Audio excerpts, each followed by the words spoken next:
In front of me is ULEFONE Armor 3W, and let me show you how to change the date and time on the following device. So first of all, you need to open list of all apps, then find and select settings. Here locate and open system and mark date and time. And you can either use automatic date and time, or you can turn it off by tapping on GPS provided time. It's actually also the automatic one, but you can turn it off and now set the date and time manually by yourself. So from now on, it is up to you what date and time it currently is.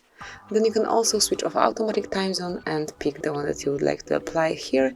So at first you need to pick the region. You can scroll or you can enter it by using the keypad.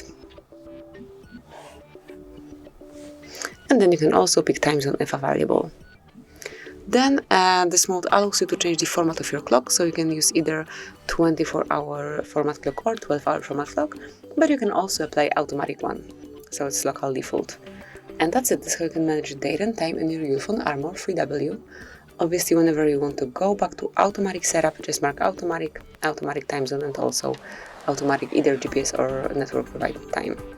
And this is it. This is how you can manage date and time in your device. Thank you for watching. Please subscribe our channel and leave the thumbs up.